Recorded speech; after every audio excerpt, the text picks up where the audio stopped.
Hi guys, welcome to my channel. My name is Jane, and from the title of this video you already know what it's all about. I'm going to be teaching you guys how to do a sweat-proof makeup from start to finish using just 17 products and tools, I think.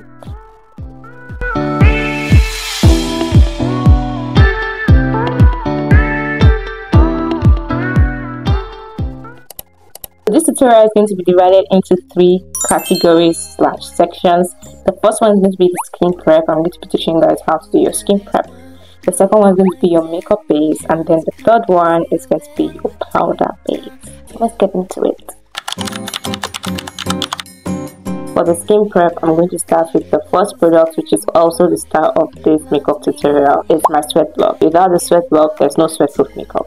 So I'll be damping my cotton pad with a sweat block, and then I'm tapping it around my T-zone area, the places where I sweat, around my nose, my mustache line, then spread it out across my face, including my forehead. Then the next product we're going to be using is the primer. I'm going to be using my LA Girl primer. The primer application is going to be the same way as the sweat block application. The only difference is that you tap it into your face and not swipe. And then the last product is going to be my fixer spray to make sure the skin prep stays in place.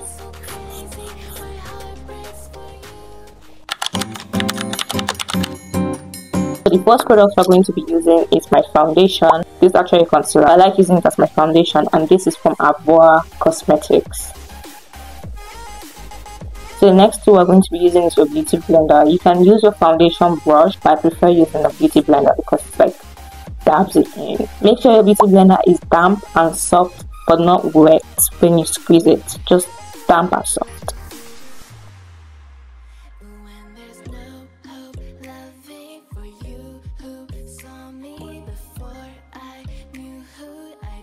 The next star of the show, which is the concealer, is from Divine Gold Cosmetics. The hack with this concealer is when you are applying it to avoid any under eye crease, is that you do not apply it directly to your under eye, but just lower.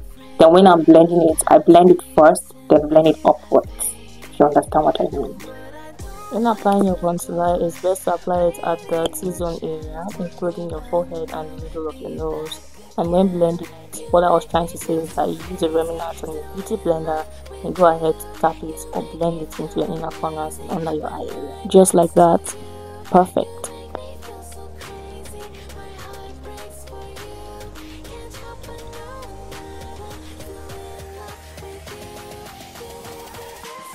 Since this is a go-to makeup tutorial, we're not going to use that much of liquid product, so we're already done with the makeup base. So next up is me using my compact powder palette. I'm using the same side of my beauty blender. I'm going to use the lighter shade here, just like pat it down on my highlighted side of my face.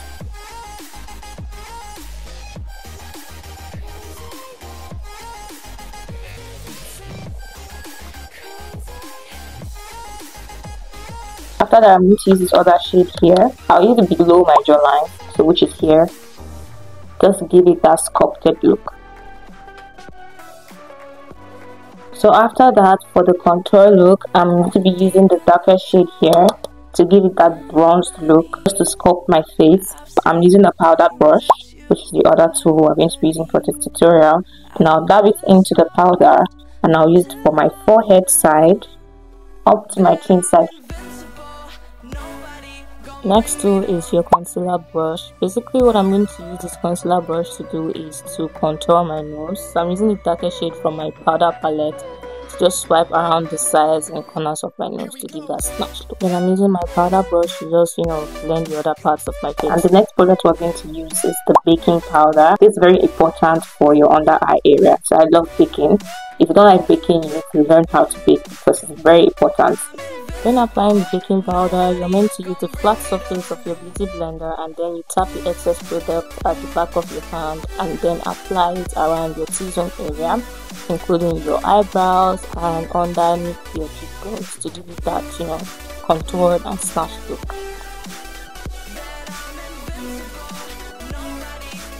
I'm just using my brow gel to line the corners of my eyebrows. This is very important because when applying my foundation and my concealer and then my powder products, I make sure that it entered my brows just for them to stay in place and for me to be able to draw on them.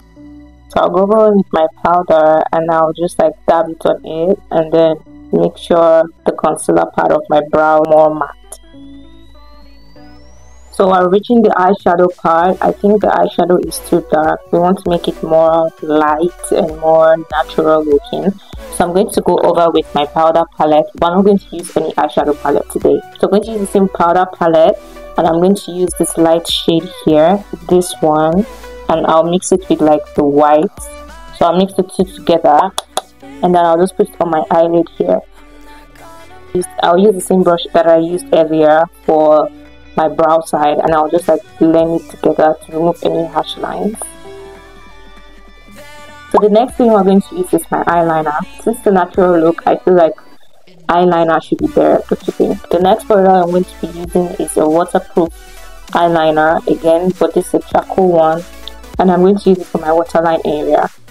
Up next is the mascara, just to make my lashes more longer. I'm not going to add any falsies. Mascara all done.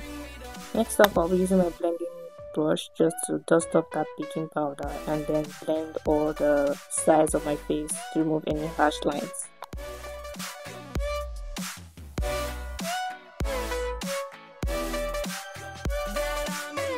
We're going over with those two shades there to balance off my face so that the whole colors blend together and there are no like harsh lines of different shades of colors. Here comes some blush. I'm going to be putting it on my cheekbones and blending into my eyebrows and then my nose and a bit on my forehead.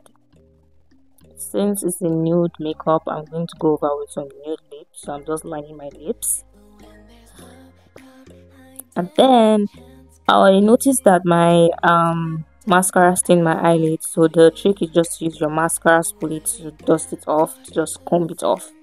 Moving back to my lips, I used some nude lipstick and then a pink lip gloss, and then I added a clear lip gloss on top of that.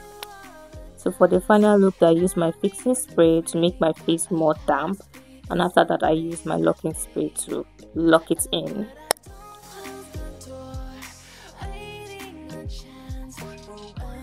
My face is all dry, so the next thing I'm going to be using is this highlighter palette. I'm going to be using this shade here. So I highlighted my cheekbones and then my brow bone area. Then to highlight my nose and my tear duct area, I decided to use a very small tiny brush. And voila! Here is the final look. How do you guys love it?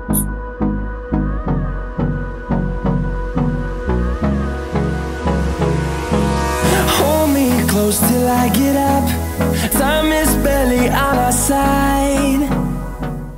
It comes to the end of this video, guys, and I hope you enjoyed it, and I also hope you guys learned one or two things from my technique. And if you did, please hit the bell notification, subscribe, comment, share, like, and please follow me on all my social media handles. I'll see you guys next time. Bye.